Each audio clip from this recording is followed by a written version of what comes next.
Universities rely on many sources of funding. My blog this month is about the important role of philanthropy, those gifts that individuals, foundations, and corporations make.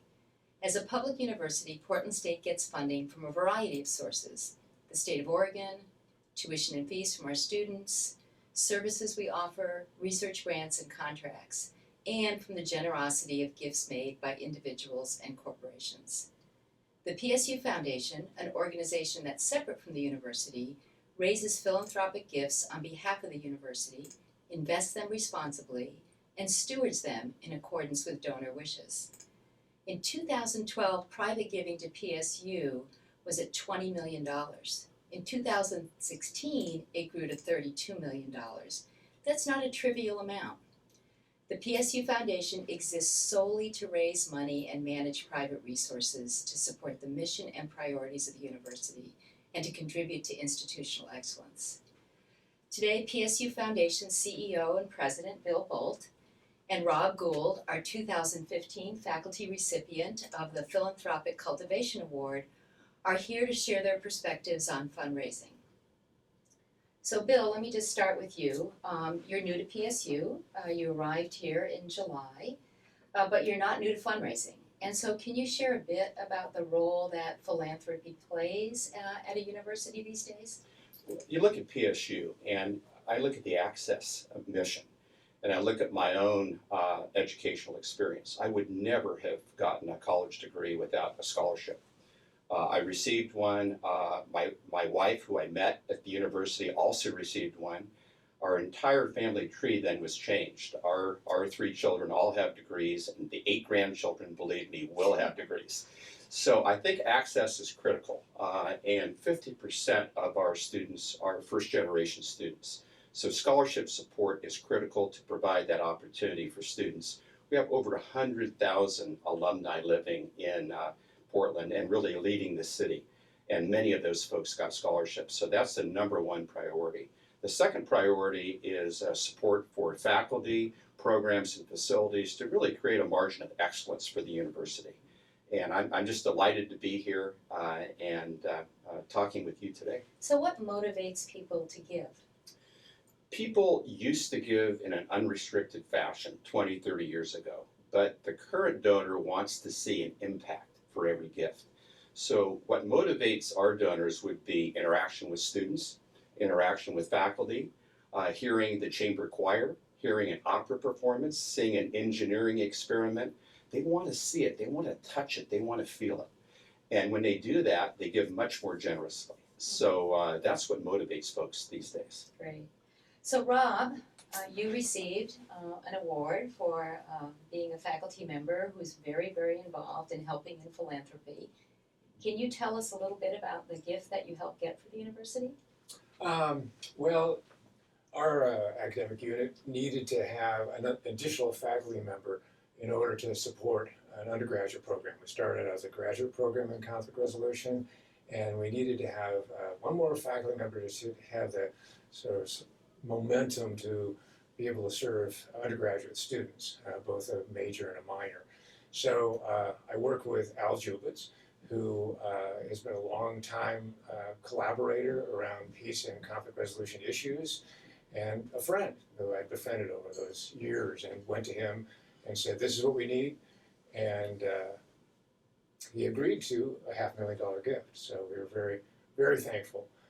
But it was really based on this relationship that I had with him for a long time. So how did it feel to ask for money? Well, it's always a little awkward, I think, because he's a friend, and you don't want to lean on friendships too heavily. But it was easier in his case because he is what I would call a proactive funder. He's reaching out into the community, getting involved in community organizations, getting involved in academic work. Was a guest in a number of our presentations, was in our classrooms. And so he really reached out to us too. So it made it a lot easier for him. So I think the key here is to try to get engaged with potential funders in what we do. Great. So Bill, let me ask you this. What would you say to encourage faculty to be involved in fundraising efforts at PSU? Well, I think Rob's example was perfect.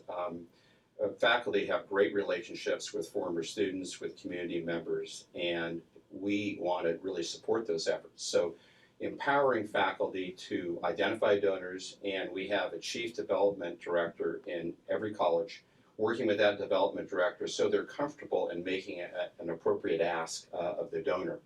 And we have a campaign coming up, and so we're going to be asking every department, every college, every faculty member to dream and tell us what support is needed in terms of students, faculty, programs, and facilities. And then we're going to put a case out there, and we're going to do our best to raise support from $32 million a year to the $50 to $60 million level, which is really needed if we're going to continue the excellence that we have today. Great. And Rob, what would you say to your colleagues? Well, I think that Portland State is really known for having a lot of community partnerships. And so I think already our faculty are out in the community, and I think you just have to be sensitive to what people may have some money.